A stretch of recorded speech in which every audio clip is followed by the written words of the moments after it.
Baik, bismillahirrahmanirrahim. Assalamualaikum warahmatullahi wabarakatuh. Saya Dila Rosita akan mereview tugas makalah presentasi dari kelompok 1, yaitu Mbak Rifka Aulia, Mbak Magfiratul Jannah, dan Rian Ramadhani. Yang mana di sini membahas tentang ruang lingkup presentasi ilmu kalam. Ilmu kalam yaitu yang pertama adalah pengertian ilmu kalam. Ilmu kalam adalah ilmu yang membahas tentang masalah ketuhanan yang terkait dengan berdasarkan dalil yang meyakinkan. Ilmu kalam bisa disebut juga dengan ilmu tauhid, ilmu akidah, dan ilmu fikih. Hakikat ilmu kalam adalah menjadikan kita lebih yakin terhadap apa yang diyakini kepada Allah berdasarkan dalil-dalil nakli dan akli. Dan ilmu kalam juga adalah suatu disiplin ilmu dalam Islam yang membahas dan mengkaji tentang akidah atau keimanan dengan pendekatan rasional dan logis untuk membela serta menjelaskan keyakinan Islam.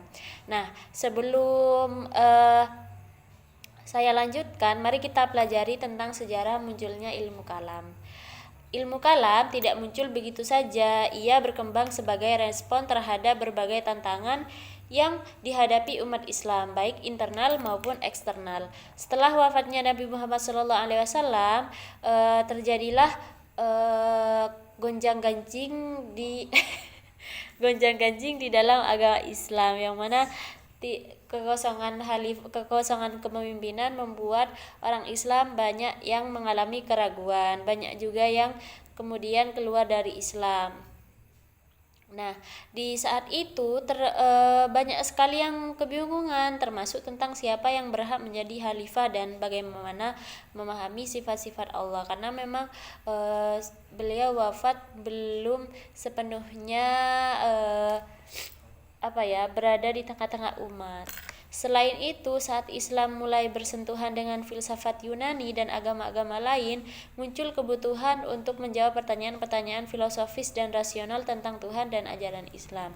Tentu saja teman-teman sudah belajar ya, karena ini sudah menjadi materi UTS di pertemuan kemarin tentang sejarah munculnya ilmu kalam, yang mana ada tokoh-tokoh yang memprakarsai berdirinya ilmu kalam ini. Kemudian ada ruang lingkup ilmu kalam, yang mana di sini dibagi menjadi 5, yaitu ketuhanan atau uluhiyah, kedua kenabian atau nubuwiyah, ketiga hari akhir sama'iyah, keempat qada dan qadar, dan terakhir keadilan Tuhan atau al-adl. Nah, ketuhanan di sini menjelaskan tentang keberadaan Allah, keesaannya, dan sifat-sifatnya. Sedangkan kenabian atau nubuah tentang kenabian, termasuk bukti-bukti kenabian Nabi Muhammad SAW. Kemudian ada hari akhir atau sam'iyat yang bercerita tentang kehidupan setelah mati, surga, neraka, dan hal-hal gaib lainnya. Kemudian ada qada dan qadar, yang mana di dalamnya menjelaskan tentang takdir dan kehendak bebas manusia. Kemudian yang terakhir adalah keadilan Tuhan atau al-adl, yang khusus di dalamnya pemikiran Mu'tazilah ya. Mu'tazilah kebanyakan di sini orang-orang yang mengandung keyakinan Mu'tazilah. Kemudian hubungan ilmu kalam dengan ilmu keislaman. Ilmu kalam berkaitan erat dengan ilmu tauhid, karena keduanya sama-sama membahas tentang akidah. Meskipun ilmu tauhid lebih bersifat normal, sementara ilmu kalam lebih argumentatif atau banyak pendapat dan banyak sekali pembahasannya. Ilmu fikih karena akidah adalah karena akidah adalah fondasi dari hukum syariat, tasawuf. Maaf teman-teman. Nah, di sini hubungannya adalah berhubungan dengan ilmu fikih karena akidah adalah fondasi dari hukum syariat. Berhubungan dengan tasawuf karena keduanya bertujuan mendekatkan diri kepada Allah, namun pendekatannya berbeda.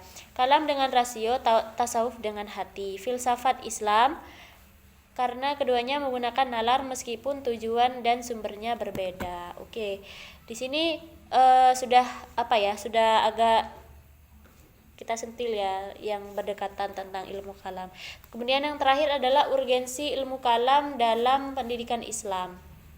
Nah, di sini letak pentingnya ilmu kalam khususnya dalam dunia pendidikan. Ilmu ini membantu peserta didik untuk yang pertama memahami akidah yang kuat, tidak sekedar ikut-ikutan dan menjawab keraguan atau pertanyaan kritis dengan argumentasi yang masuk akal.